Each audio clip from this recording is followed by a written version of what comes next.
Good day, dear teachers. Welcome to episode 2 of the National Orientation on the Results-Based Performance Management System, Philippine Professional Standards for Teachers for school year 2021 and 2022. Again, welcome. Last time we watched episode 1 of this national orientation and we were able to take a quick look on the RPMS through the years. Anyway, I am Mikey Tuazon, a project officer from the Philippine National Research Center for Teacher Quality. RCTQ is an office based at the Philippine Normal University, and we are working with DepEd BHROD, or our Bureau of Human Resource and Organizational Development, in the implementation of RPMS for this school year. Prior to my stay as project officer at RCTQ, I also used to teach in the public school here in Pasig City at the National Capital Region. So episode 1 last time really gave me an exciting overview of RPMS through the years. And today, I am very honored to present to you our episode 2, where we will discuss the tools for this school year. So let me show you my screen, because this morning we will be discussing an in-depth look into the 18 PPST indicators. I hope I'll be able to give you a comprehensive discussion on the indicators and MOVs for proficient and highly proficient teachers and teacher broadcasters. So if you are a regular teacher, also as a part-time teacher broadcasters, this episode is for you. But if you are a full-time teacher broadcaster, later on we will be having a part 2 of this episode. So watch out for that. This morning, this episode, we will be discussing the following. Again, we will be discussing the RPMS tools for proficient and highly proficient teachers, specifically for our regular teachers. And later on the second part, for our teacher broadcasters. Also, at the end of this episode, we will be talking about the alternative classroom observation for you as stipulated in the DepEd Memorandum 4 series of 2022. Are you ready to have an in-depth look into the 18 PPST indicators? If you are, type in the comment section, I am ready. And you are also encouraged to write your questions on our comment section. Again, feel free to ask us questions. So let us now proceed to the comprehensive discussion on the indicators and MOVs for proficient and highly proficient teachers and teacher broadcasters. Let me start our episode today by telling you the scope of the school year 2021 to 2022 indicators. This covers both our regular teachers and our full-time teacher broadcasters. Our regular teachers are those who have direct contact with their learners. They also adopt any of the following learning delivery modalities, which we will talk about at the end of this episode. On the other hand, this episode will also cover our full-time teacher broadcasters, or those with official reassignment orders to the central office. These are teachers who have no direct contact with students and deliver their lesson through TV-based, radio-based, and/or DepEd teleradio. They create and contextualize videos, lessons, and radio-based instructions. So if you are now ready, let us now proceed to our RPMS tool for proficient and highly proficient teachers. Ready your pens, your papers, and your keyboards as you type in your insights and comments and questions, and even your thoughts to our comment section. So let's proceed. On your screen now is the summary indicators for proficient teachers for both regular teacher and full-time teacher broadcaster. Again, we have 18 PPST indicators included in the RPMS tool and 1 plus factor. And these indicators are nothing new. They just complete our RPMS cycle for the past years. And these are the last indicators to be integrated in our RPMS tool. This episode, we will be dividing our discussion into two. First, I will be discussing with you our classroom observable indicators as highlighted on your screen. We also have indicators which are both COI and NCOI, or non-classroom observable indicators, highlighted again on your screen. And lastly, our non-classroom observable indicators, those without any highlights. So you are seeing now the summary indicators for proficient teachers. Are you ready? If you are, let's proceed.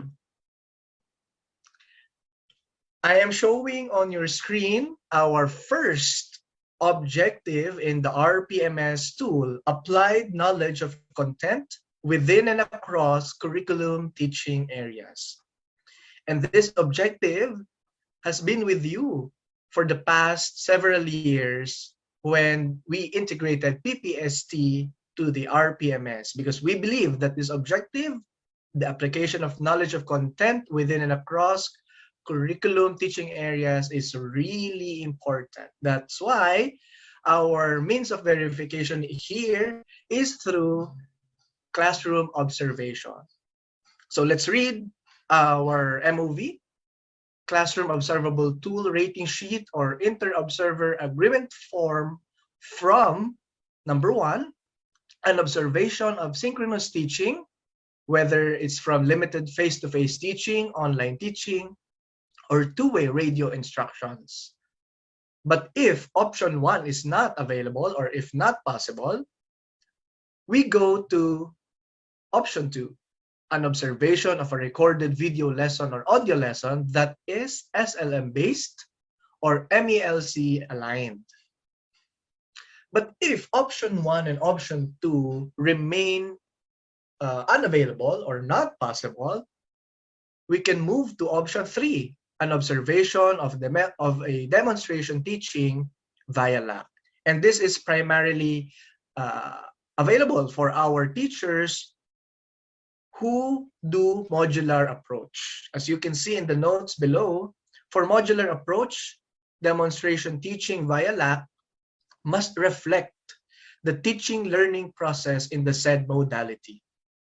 The MOV shall also be complemented with any annotated document, such as the module, a screenshot of instant messaging, a note or notes showing instructions, or even a narrative to indicate occurrence of follow-through, monitoring, and etc. So these are our MOVs. And let me just remind you, this is not a laundry list of what you can choose or anything that you'd like to take from any of the MOVs. It is sequential po, no?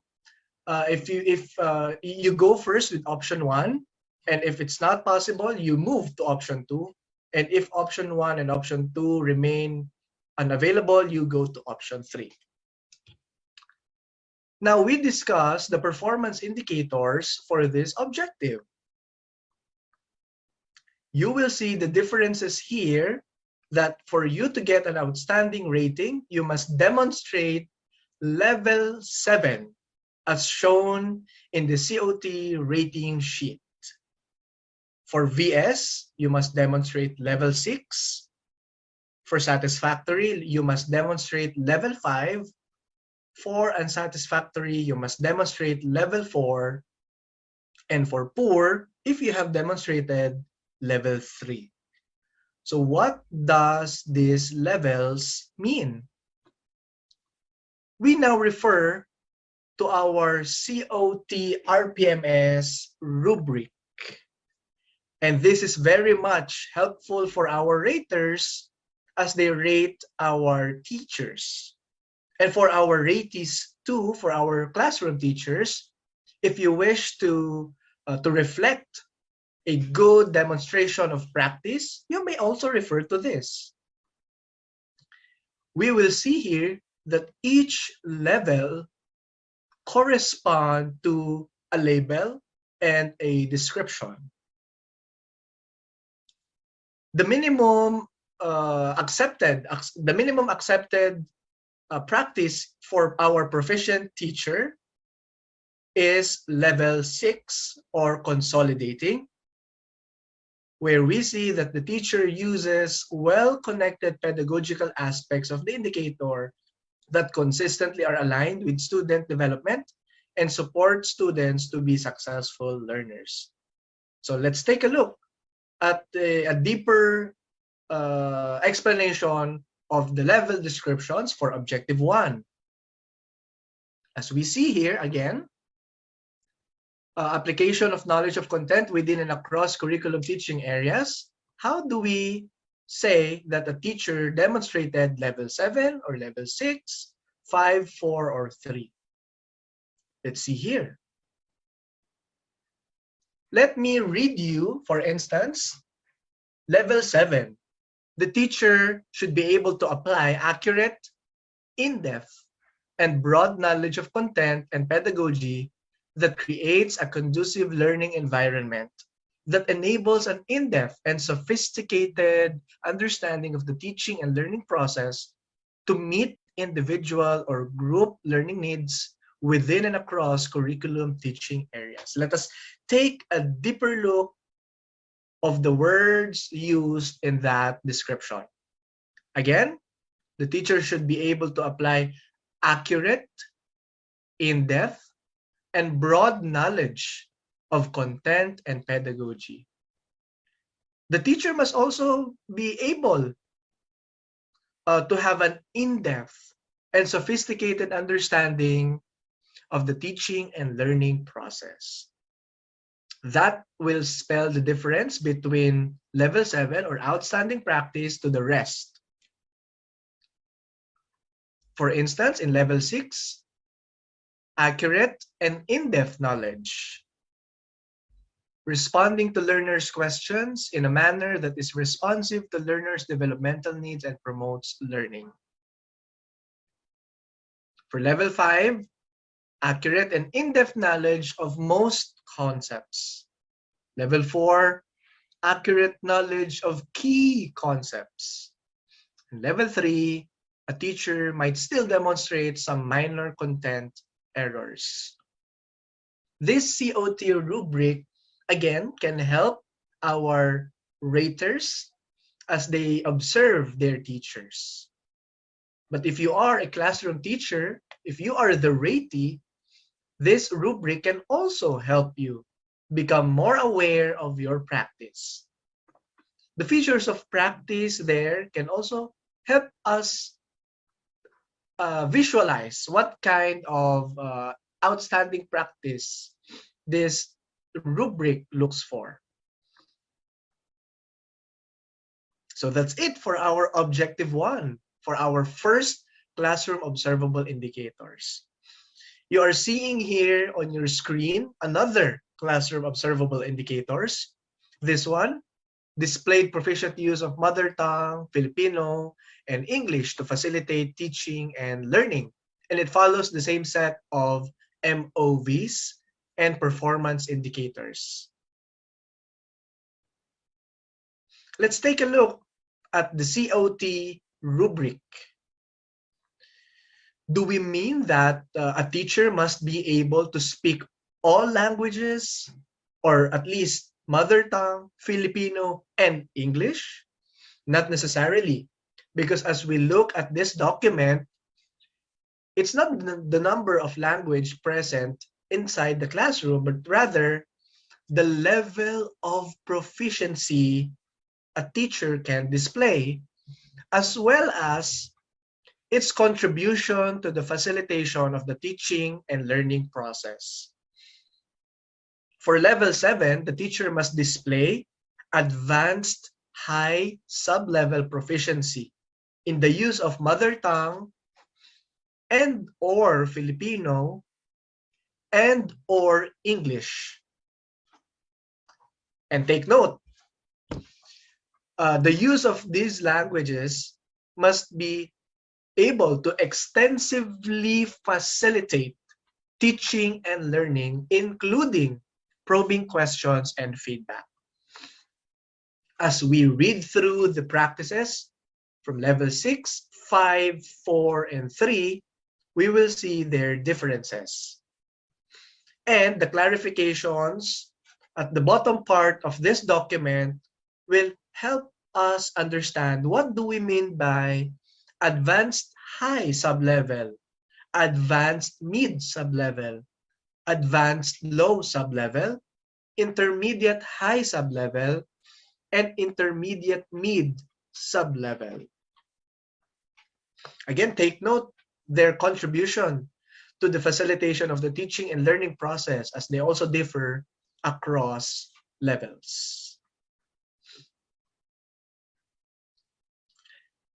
You are seeing now on your screen our next classroom observable indicator. Objective 4, use effective verbal and nonverbal classroom communication strategies to support learner understanding, participation, engagement, and achievement. We also have here Objective 5, established safe and secure learning environments to enhance learning through the consistent implementation of policies, guidelines, and procedures. Objective 6, maintain learning environments that promote fairness, respect, and care to encourage learning. These objectives also follow the same set of means of verification and performance indicators. One tip for us, whether you are the ratee or the rater, please refer to the Classroom Observable Tool rubric for these objectives. And that document, you will see that on the link provided in the DepEd memorandum. So that's it for our first few sets of classroom observable indicators. The next few objectives, it's a combination of classroom observable indicators and non-classroom observable indicators. These are objectives that have set A or set B. It depends on your context. The teacher has the freedom to choose which set of MOVs they will prepare or submit based on their context. Let me clarify that. You will not do both. Rather, based on your context, whichever is more possible for you, then you choose either set A or set B. If you feel that you can present or you can reflect this objective through classroom observation, you can choose set B. Same with objective 8, 9, and 10. So as we discuss the COI element of these objectives, I will also move ahead to its NCOI elements. You will see here in objective 7, set A is also available for our ratees. So what can we submit for Objective 7, if you choose set A. Any supplementary material, either in print or digital format, made by the ratee, and if the supplementary material is a product of a group work or collaborative effort between 2 or more teachers, the ratee should specify and provide annotations of one's contribution to the material. And this supplementary material should also be used in the lesson delivery, highlighting the said objective. This supplementary material could be an activity sheet, one lesson from a self-learning module, a lesson plan, a video lesson, an audio lesson, or other learning materials, either in print or digital format. You just have to specify and provide annotations. For this specific objective, your supplementary material must be complemented with client learner feedback on how the material encouraged our learners to participate, cooperate, and collaborate. Should we submit all of those materials listed down? No. What's important is you submit any of those, even just one, as long as it highlights the maintaining of learning environments that nurture and inspire learners to participate, cooperate, and collaborate in continued learning. How do we know now the differences in the performance indicators? The articulation of the performance indicators can help us, and those that are in bold fonts can help us understand the differences between outstanding, very satisfactory, satisfactory, and unsatisfactory. To get an outstanding rating, we should be able to reflect on our supplementary material that we were able to provide effective and varying learning opportunities that are well aligned with the learning goals and features all elements of collaborative learning.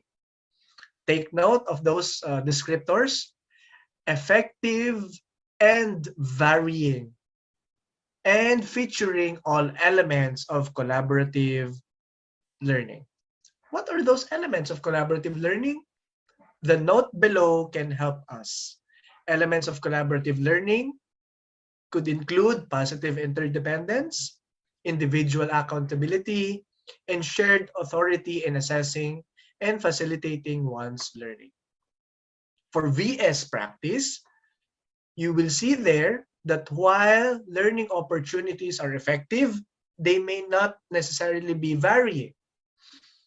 But these learning opportunities still engage our learners to participate, cooperate, and/or collaborate in continued learning. For satisfactory, just a single learning opportunity, you will see that a learning opportunity is in singular form, provided an effective learning opportunity that's well aligned with the learning goals and also still able to engage learners to participate, cooperate, and/or collaborate in continued learning. For unsatisfactory, it could be learning opportunity or learning opportunities, but it is or they are partially aligned with the learning goals and only somehow engages learners to participate, cooperate, and/or collaborate in continued learning. So at this point, we were also able to take a glimpse on how NCOIs, how objectives with NCOIs articulate their performance indicators. Just another tip, kindly read through the words that are in bold and also the notes below each table. Objective 8 also follows the same format. If you are confident to display it through classroom observation, you may do so. But if you wish to reflect it through a supplementary material, you can also do that. But at this point, your supplementary material can already suffice even without the client learner feedback.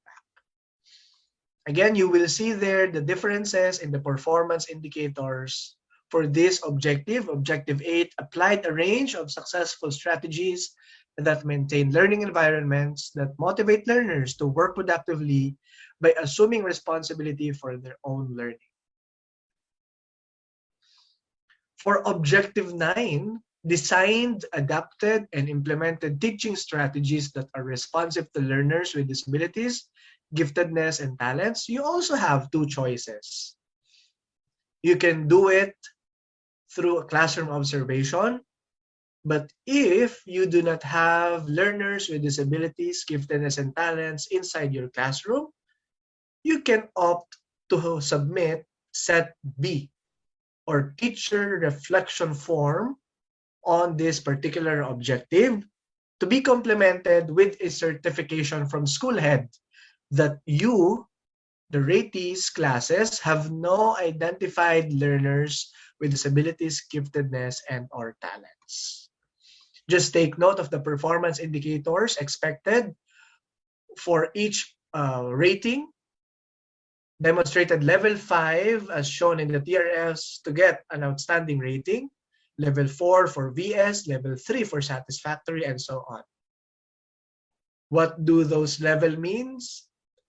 Then please refer to our documents found in the Google link, in the Google Drive link indicated in our DepEd Memo 4 series of 2022.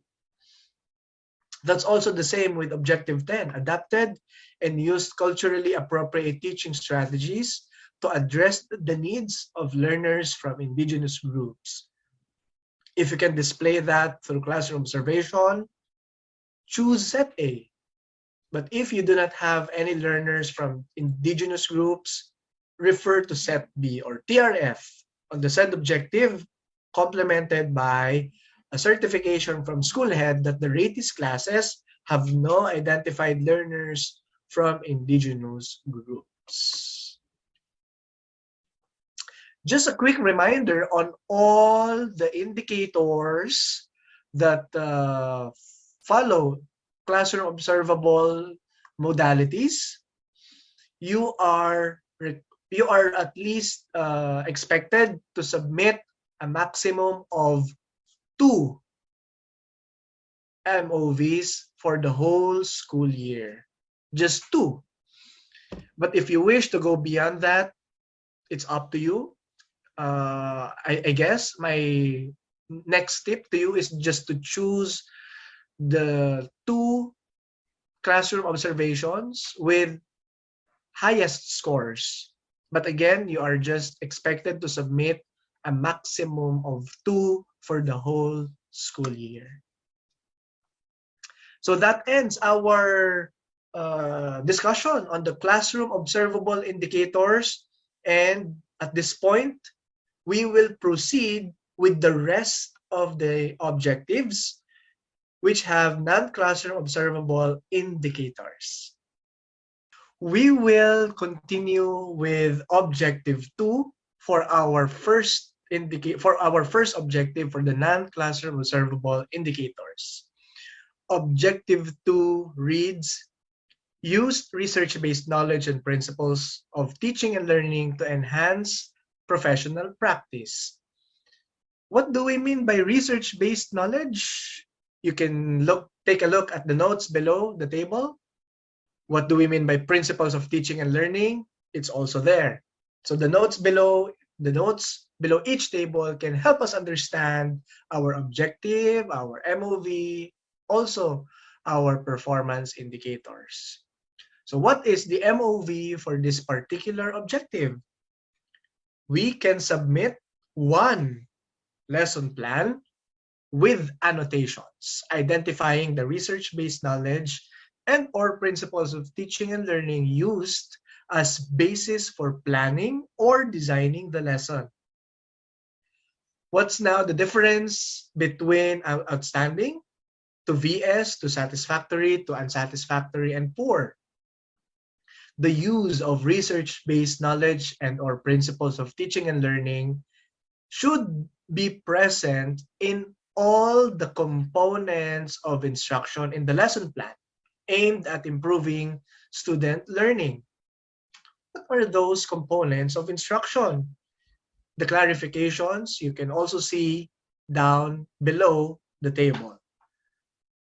The components of instruction include learning objectives, instructional activities, and assessments.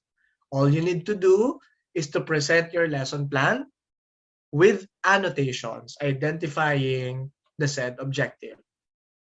For a very satisfactory practice, the principles should be present in at least 2 components, while in satisfactory, present in just 1 component of instruction.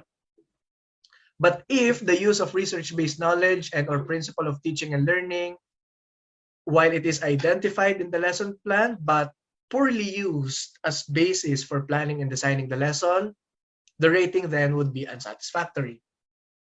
If no acceptable evidence was shown, the rating would be poor. So that is the articulation of performance indicators for this particular objective. And again, as far as our MOVs are concerned, it's not a matter of quantity. It's not whether you submit 10 or 20 or 300 lesson plans. As long as your lone lesson plan with annotations is able to show us that you were able to use the research-based knowledge and or principles of teaching and learning in all the components. And when we say all, there are just 3: learning objectives, instructional activities, and assessment. So that's it for objective 2.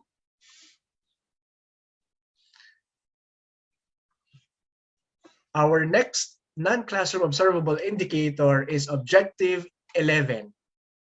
It says here, adapted and implemented learning programs that ensure relevance and responsiveness to the needs of the learners. Your performance in this particular objective will be based on your presented MOV. We see here that there are 4 MOVs.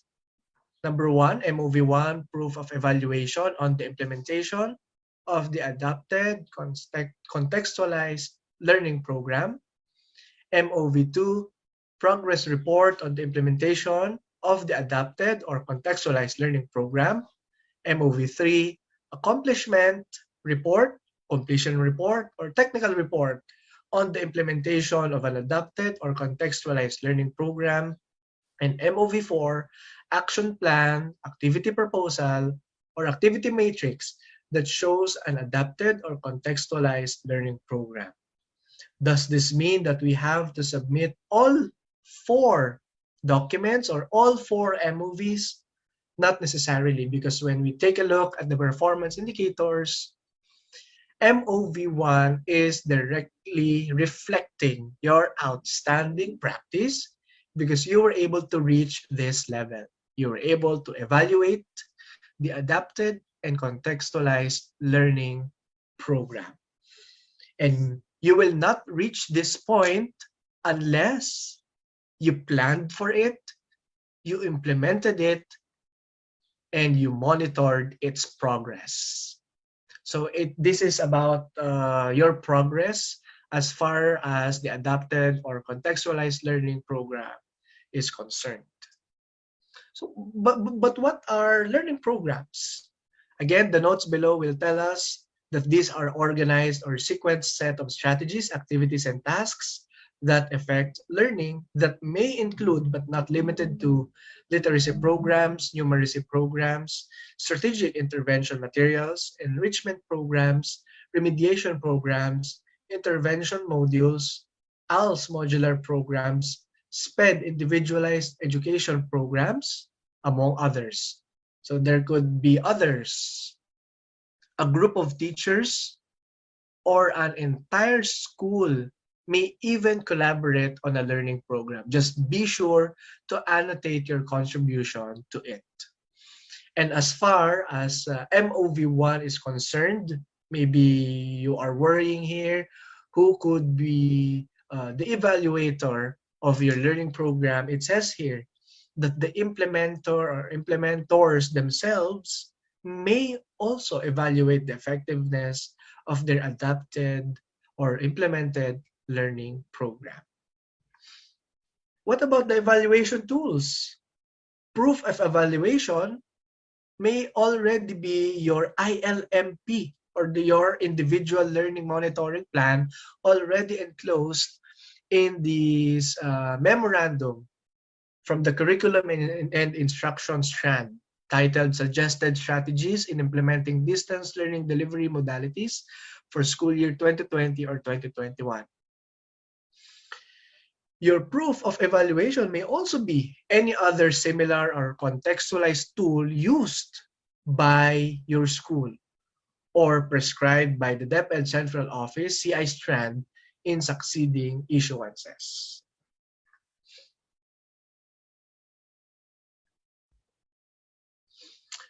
For Objective 12, utilized assessment data to inform the modification of teaching and learning practices and programs. This objective also follows the same logic with Objective 11. All you need to do is to submit a list of identified least or most mastered skills based on the frequency of errors or correct responses with any of the following supporting MOVs. For MOV1, accomplishment report for remedial or enhancement activities, this particular supporting MOV will reflect your outstanding practice because you were able to implement a teaching and learning strategy or program using materials based on learners' assessment data as evidenced by your main MOV, which is the list of identified least and or most mastered skills. For supporting MOV number 2, or your intervention material used for remediation or reinforcement or enhancement, this reflects your very satisfactory practice because you were able to develop materials based on learners' assessment data as evidenced by your main MOV and this particular supporting MOV. Next to that is your supporting MOV number 3, your lesson plan or activity log for remediation or enhancement, utilizing your assessment data to modify your teaching and learning practices or programs. You get a satisfactory rating because at least you're able to plan for a teaching and learning strategy and or program based on learners' assessment data. For the unsatisfactory practice, analyze learners' mastered skills based on the frequency of errors and correct responses as evidenced by your main MOV. This means that you were able to submit your main MOV, your list of identified least or most mastered skills, but without any supporting MOV.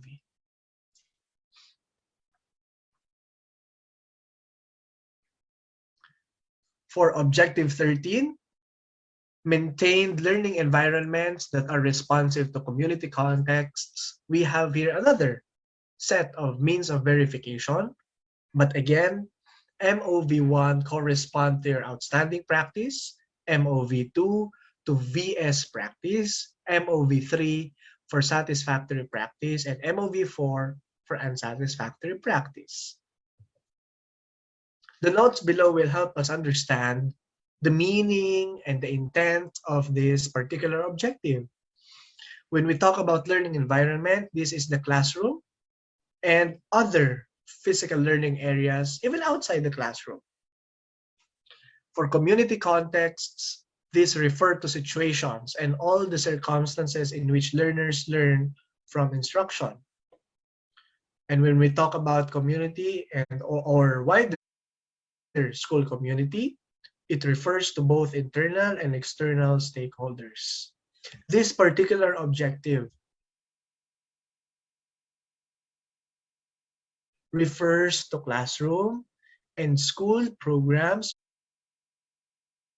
projects, and activities that enrich the learning environment and the wider school community's engagement in the educative process. That's why in MOV1, when you submit an accomplishment report of a program, project, or activity, this directly reflects an outstanding practice because you were able to collaborate with the community stakeholder. But if you only reached the point where you were able to develop a program, project, or activity plan, you get a very satisfactory rating because at least you were able to plan with this community. You were able to plan with the community stakeholders a PPA that maintains a learning environment responsive to community contexts. MOV3, at least there's a minute or minutes of consultative meetings, you get a satisfactory rating. 4, MOV4, a communication letter, at least you were able to communicate with the community stakeholders about your program, project, and or activity. More notes below this table. A group of teachers or even the entire school may collaborate on a classroom or school program, project, or activity. And there are also sample activities here that can foster an engaged community in student learning. So read through these notes and you will be able to reflect a high level of practice for this objective. For objective 14, reviewed regularly personal teaching practice using existing laws and regulations that apply to the teaching profession and the responsibilities specified in the Code of Ethics for Professional Teachers. We have here again another set of MOVs, but MOV1 directly reflect an outstanding practice, an annotated video or audio recording of your teaching that shows impact of regularly reviewing one's teaching practice. You get an outstanding rating here because you were able to exhibit an improved practice through your own teaching. But for the very satisfactory rating, an annotated teaching material, whether it's a lesson plan, an activity sheet, assessment material, or any others that shows impact of regularly reviewing one's teaching practice. You get VS because you were able to exhibit an improved practice. It may not be through your teaching, but at least through your teaching material. For MOV3, professional reflection notes as outputs from participation in review of personal practices in 4 quarters, you get a satisfactory rating, and teachers are expected to submit personal notes in at least 4 quarters. But if you are a senior high school teacher who follow a semestral structure, the note below tells us that this particular MOV will be at least 2 reflection notes per semester. And lastly, for MOV4, proof of attendance with date in your LAC session or coaching and mentoring session for the review of personal teaching practice. If you are able to at least submit this proof of attendance, you get an unsatisfactory rating. So again, it's up to us what level of MOV we are ready to submit.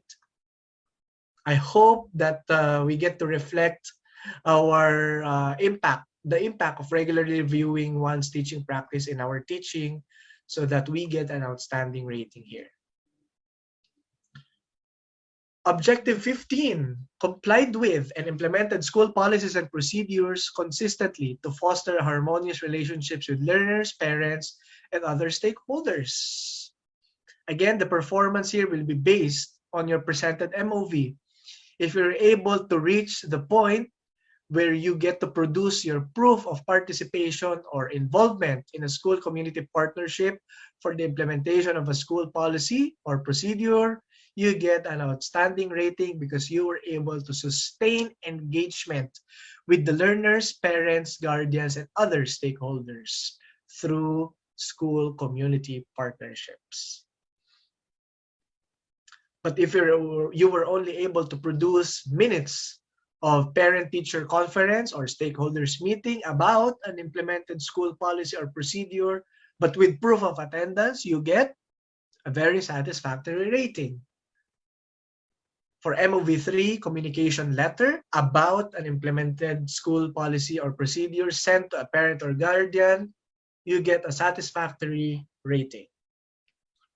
But if you only implemented school policies and procedures without communicating and consulting them to your learners, parents, or guardians and other stakeholders, you get an unsatisfactory rating.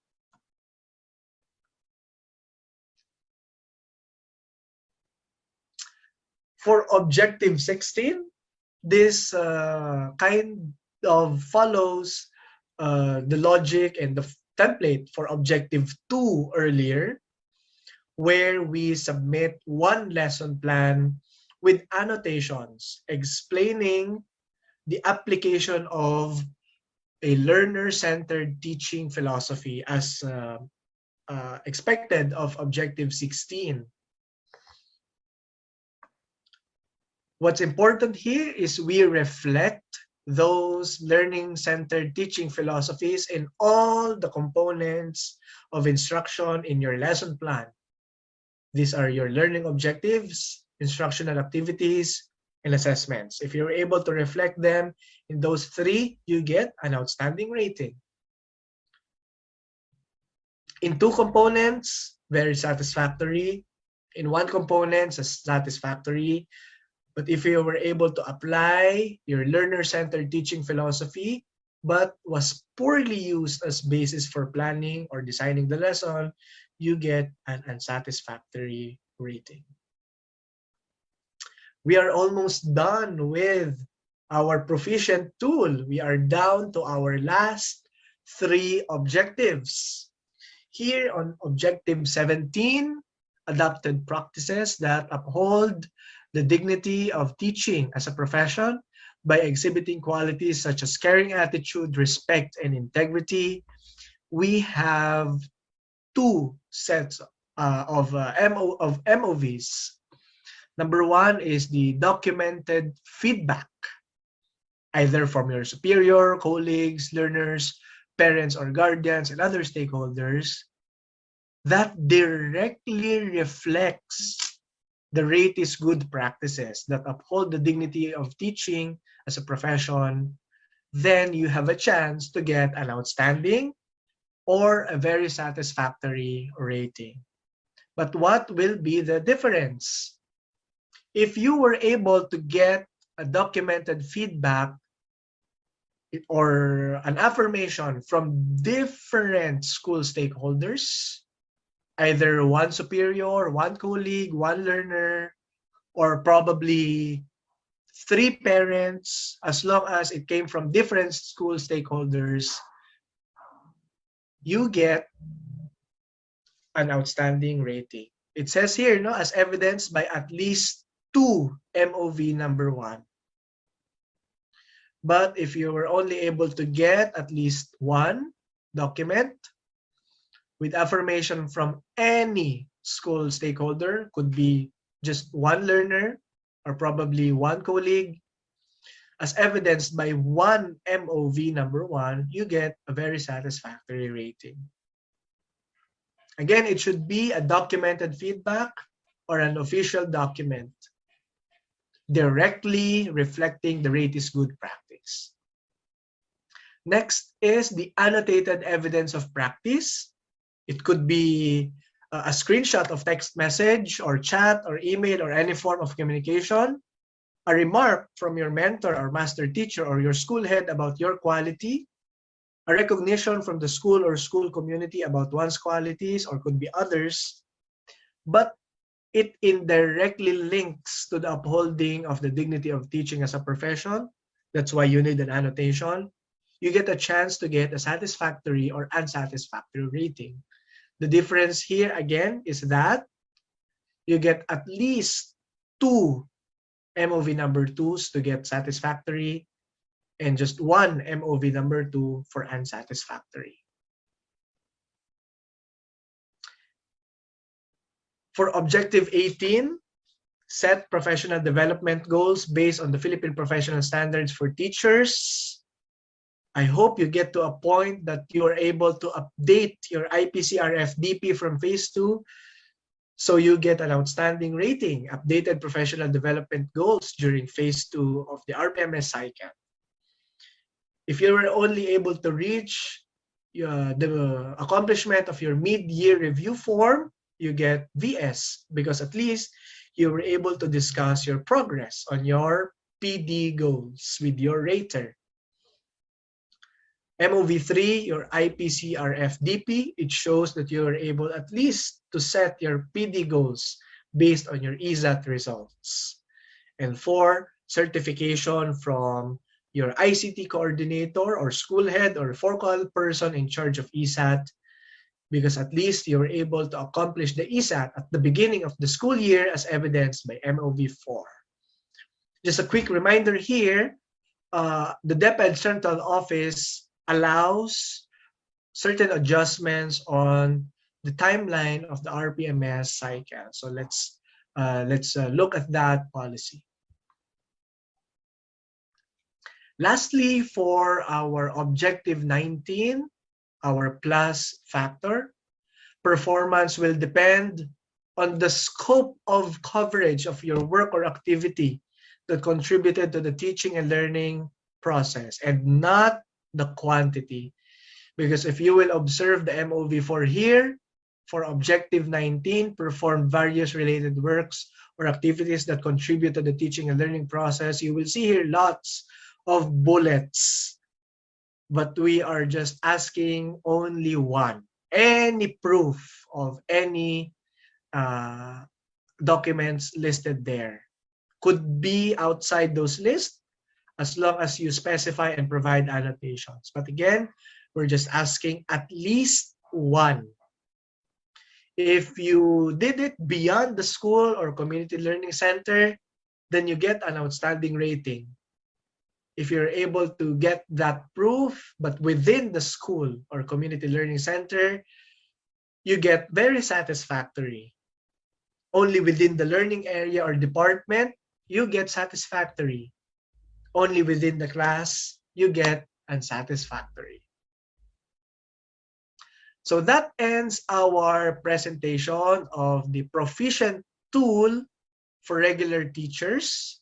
If you have any questions or if you have anything you wish to be clarified, feel free to use our comment section for your comments, for your thoughts, for any other insights. At this point, you are seeing on your screen the summary indicators for highly proficient teachers for both regular teachers and full-time teacher broadcasters. You have here again COIs, our indicators which can be both COI and NCOIs, and your non-classroom observable indicators. We will breeze through this part of our presentation because as long as we were able to follow the discussion on the Proficient tool, then it will be easy for us to understand this tool for our highly proficient teachers. For our first objective for our classroom observable indicators, The MOV here remains the same, but you have to provide as well proof of attendance of colleagues, because the objective here is modeling effective applications of content knowledge within and across curriculum teaching areas. You will see here that there's an adjustment in the performance indicators. Earlier, an outstanding practice is level 7, followed by level 6, 5, 4, and 3. But for our master teachers who are using this tool, the expectations are higher. So the outstanding practice, you should be able to model at least level 8. And our COT rubric will help us again understand what those practices mean. The expected practice for our master teachers is at least level 7, integrating.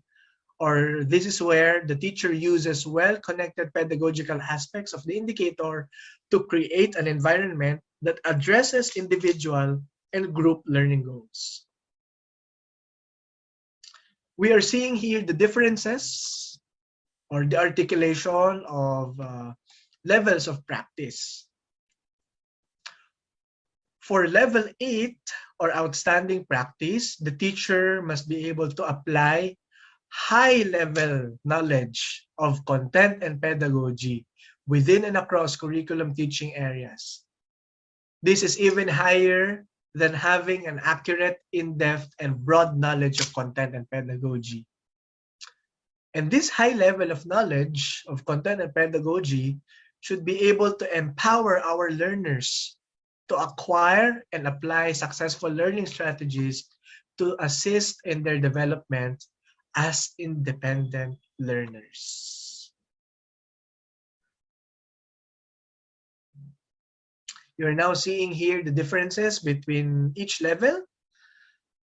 Level 4, 5, 6, 7, and 8, all we have to do is to look at this document found in the Google Drive link shared in the DM4 series of 2022.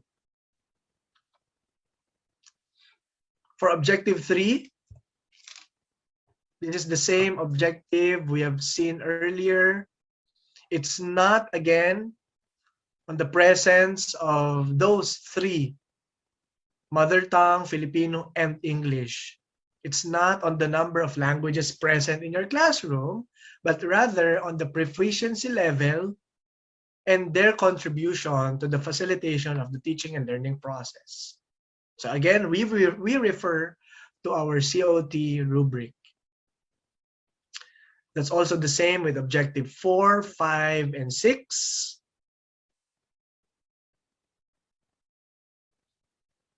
And for objective 9 and 10, where we have again 2 sets of MOVs. If you can show it through classroom observation, you may do so. But if your class does not have any learners from this particular group of learners, then you go with set B or your teacher reflection form, as long as it is complemented with a certification from your school head that your class has no identified learners. If it's objective 9, you have no identified learners with disabilities, giftedness, and or talents. For objective 10, your class has no identified learners from indigenous groups. So that's it. That's a quick breezing through our classroom observable indicators for our highly proficient teachers. Now we move forward to our non-classroom observable indicators for highly proficient teachers. For objective 2, we have quite a difference here with the objective 2 of our proficient teachers, because here our objective has now something to do with the evaluation with colleagues on the effectiveness of teaching strategies that promote learner achievement in literacy and numeracy. Your MOV here is any supplementary material made by the ratee and used in the lesson delivery that highlights the objectives. Whether it's an activity sheet, one lesson from an SLM, a lesson plan, a video lesson, an audio lesson, or any other learning materials. You need to complement it though with minutes of FGD with fellow mentors or minutes of coaching and mentoring sessions with your teachers that show the evaluation of teaching strategies that promote learner achievement in literacy and numeracy. The articulation of performance indicators are as follows. For you to get an outstanding rating, you should be able to reflect on your evaluation the adjustments or modification in teaching practices to enhance critical literacy and or critical numeracy skills. But if your evaluation of the strategies only reflect integration of well-connected teaching practices, you get very satisfactory. If your evaluation only reflects consistent application of relevant teaching practices, you get satisfactory. If your evaluation of a strategy or strategies only reflect application of relevant teaching practices, but only in some aspects of the lesson, you get an unsatisfactory rating.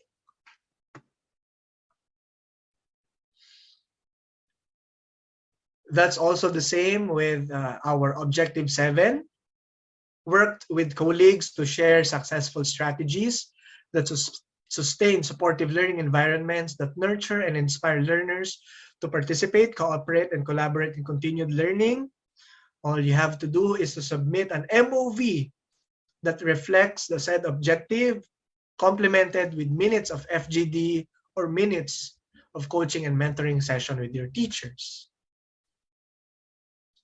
The modeling of varying strategies that sustain a supportive learning environment for learners must be able to show that you recognize each other's learning strengths and the value of contribution of others for you to get an outstanding rating. For VS, the featuring of all elements of collaborative learning must be present. And for satisfactory, at least engaging our learners to participate, cooperate, and or collaborate. For unsatisfactory, just a single strategy, modeled an effective strategy that still engages our learners to participate, cooperate, and or collaborate in class discussions. For objective 8, we also follow the same logic in the submission of MOV. And you are seeing here on your screen the differences in the performance indicators. For outstanding, you must be able to model and discuss with your colleagues effective strategies that reflect modifications in teaching practices.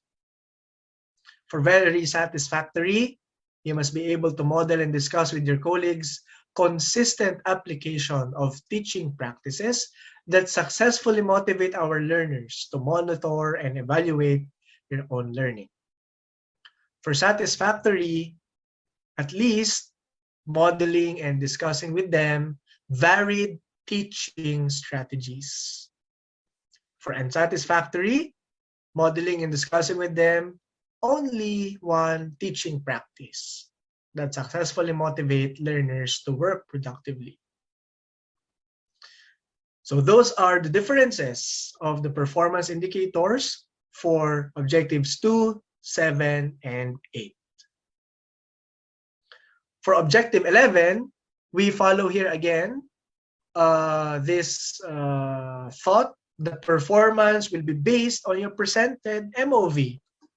If you were able to reach the point where you get to produce a new or improved design of learning programs, then you get an outstanding rating because you were able to reflect this practice that you worked with your colleagues in redesigning learning programs based on the list of recommendations. MOV2, detailed recommendations on the design of learning programs.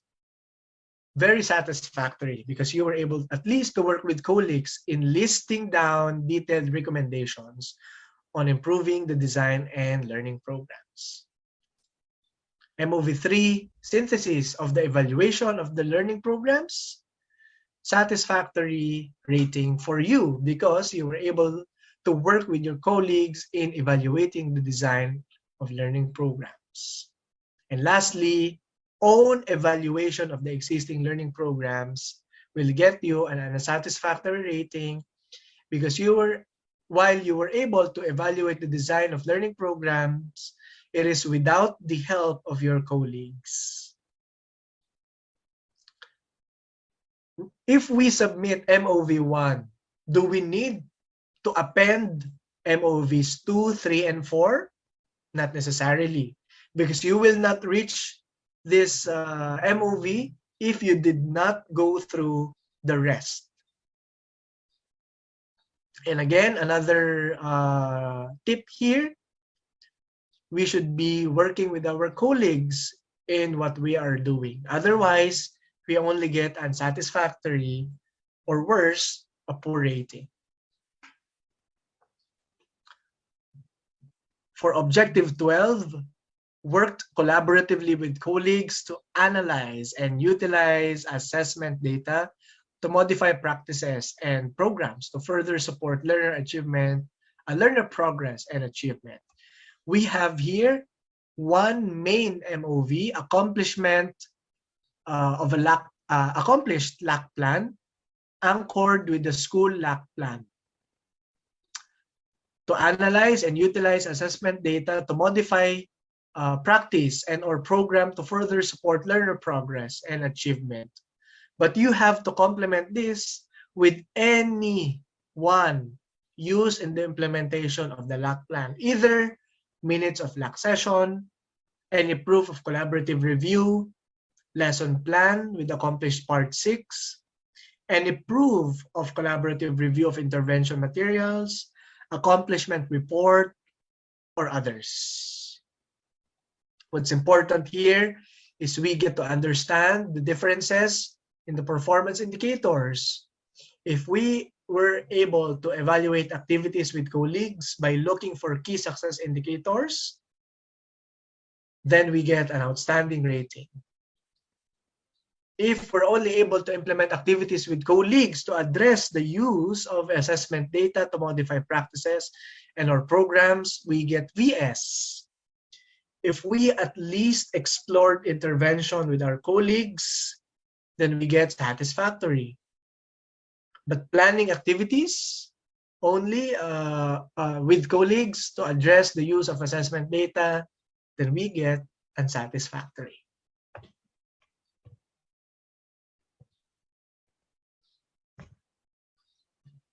For Objective 13, again, your performance will be based on your presented MOV.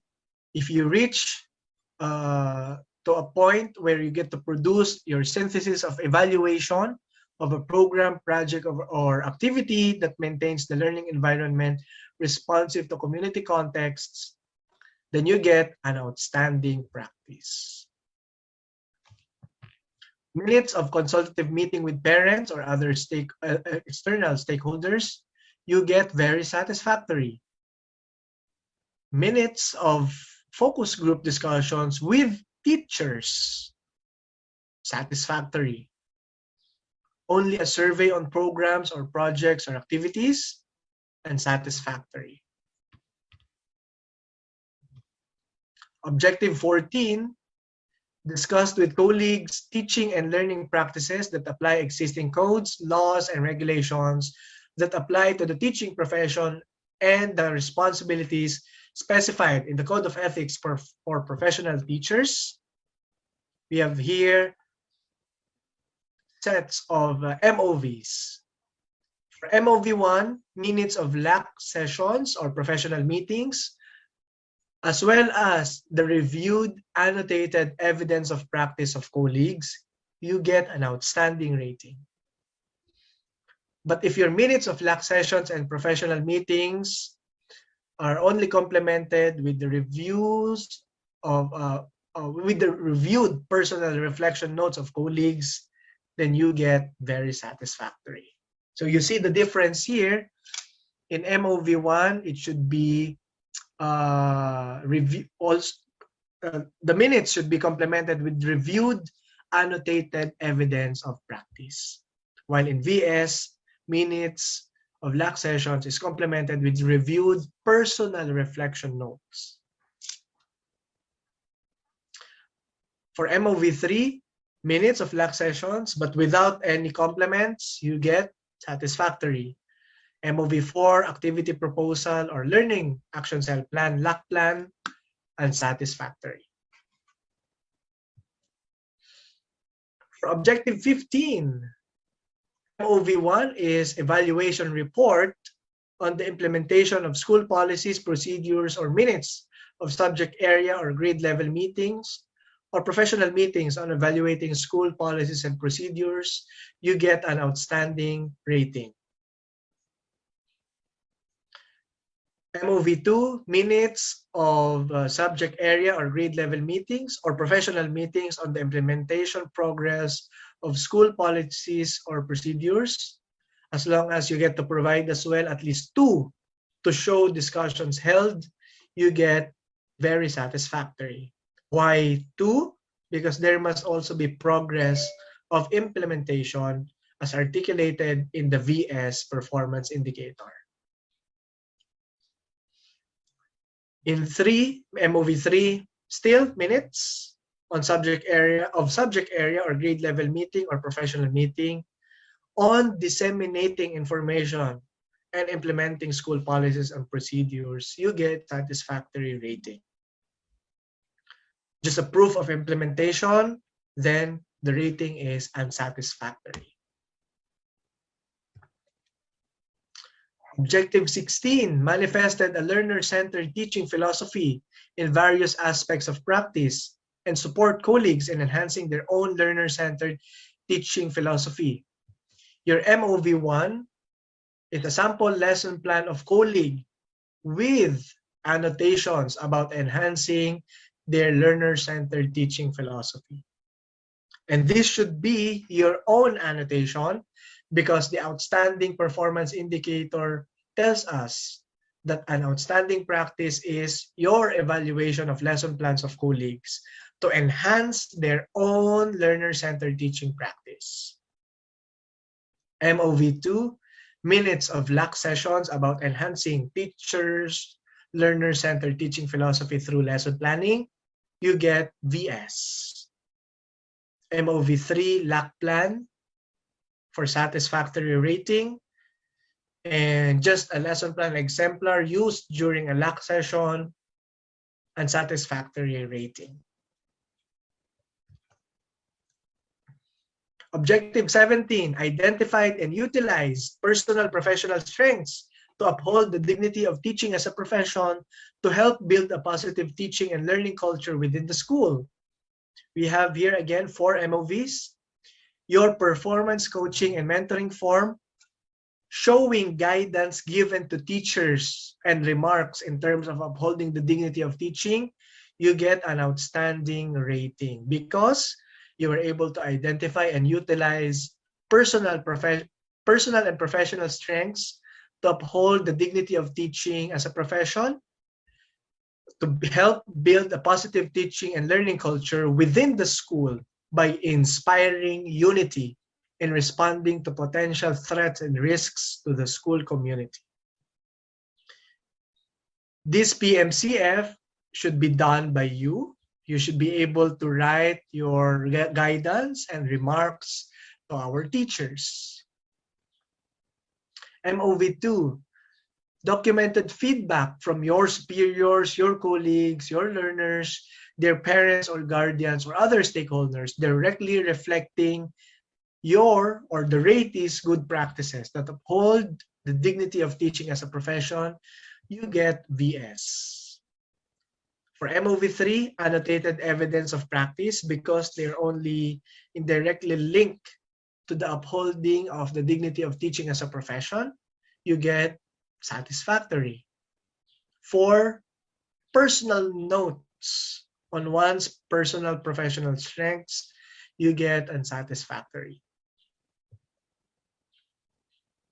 Objective 18, reflected on the Philippine Professional Standards for Teachers to plan personal professional development goals and assist colleagues in planning and achieving their own goals. This also follows almost the same logic with the Objective 18 from the Proficient tool, only that MOV1 corresponds to outstanding, but MOVs 2 and 3 correspond to VS, MOV4 for satisfactory, and MOV5 to unsatisfactory. Again, the DepEd Central Office allows certain adjustments on the RPMS timeline. And lastly, for plus factor, it's not the quantity of your MOVs, whether they weigh 10 kilos of documents, but what we're looking for here is the quality of your MOV. Your performance will depend on the scope of coverage of the work or activity. If your activity goes beyond the school or community learning center, even if you have only one related work or activity presented here, you get an outstanding rating. Within the school, you get very satisfactory. Within the learning area or department, satisfactory. Within your class, and satisfactory. So the real tip here in understanding our proficient and highly proficient tool is really taking good look at the articulation of the MOVs, of the performance indicators, of the notes below each table, and for our classroom observable indicators, our COT RPMS rubric, where there is a descriptor of practice, features of practice, and clarifications on certain phrases and concepts. That ends our discussion on the Proficient tool and highly proficient tool for our regular teachers and teacher broadcasters. Before we end our presentation, let me just refresh our mind on the salient points of DM4 series of 2022 as far as alternative classroom observation modalities are concerned. For school year 2021 and 2022, there will be a maximum of 2 classroom observations to be conducted through any of the following, either through synchronous classes, asynchronous classes, LAC session, or limited face-to-face classes.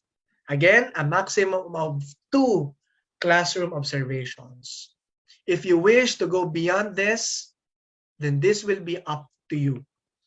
You even have the discretion to choose the 2 classroom observations with the 2 highest ratings. You can do that. But the submission, as far as submission is concerned, we're just looking for at least for a maximum of 2 ratings. The selection of classroom observation shall depend on the adopted learning delivery modality of your school. Later on, we will discuss this in detail. For synchronous sessions, this applies to teachers who will adopt online synchronous learning or two-way radio instruction, regardless of the number of classes and learners. So you can do so through Google Meet or Zoom or two-way radio instruction. This will apply to you. If this option is not possible, then you consider this next classroom observation mode, the asynchronous teaching. This applies to teachers who will adopt online asynchronous learning through video lesson or audio lesson in any of their classes or learners. And this video lesson or audio lesson shall be used in lesson delivery as part of the supplementary materials or as one of the learning materials for online asynchronous learning or two-way radio instruction. Just a reminder here, it is not the same as the video lesson for TV-based instruction or audio lesson for radio-based instruction that the central office or regional office or division office produces.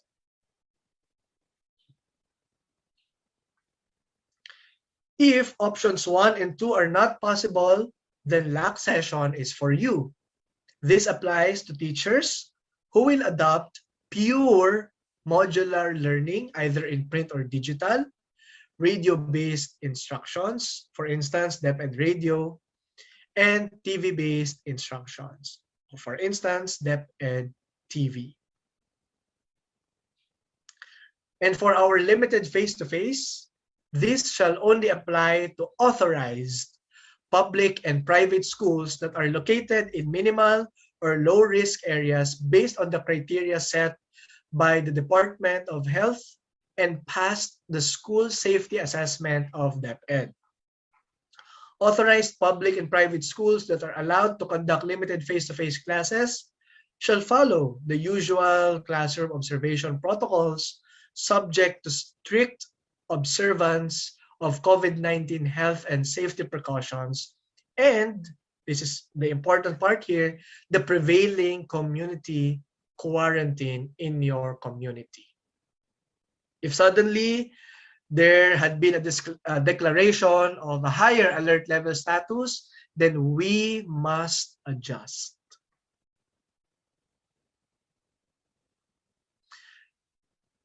You may access the RPMS-PPST tools in the link shown on your screen.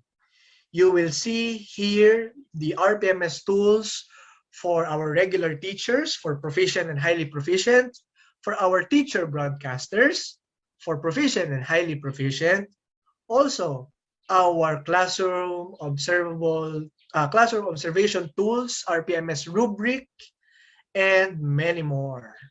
Note that you need to use your DepEd email address for you to view and download the resource materials.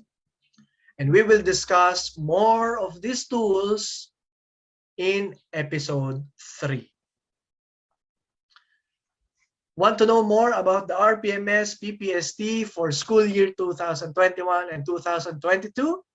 I encourage you to watch episode 3 on the support materials and frequently asked questions. Again, you are encouraged to watch episode 3 and use our comment sections for your insights, thoughts, and even your questions and anything you'd like to share with us. Thank you so much. And if you have some questions, the contact details of DepEd BHROD and PNU RCTQ are there on your screen. Again, thank you so much and see you on episode 3.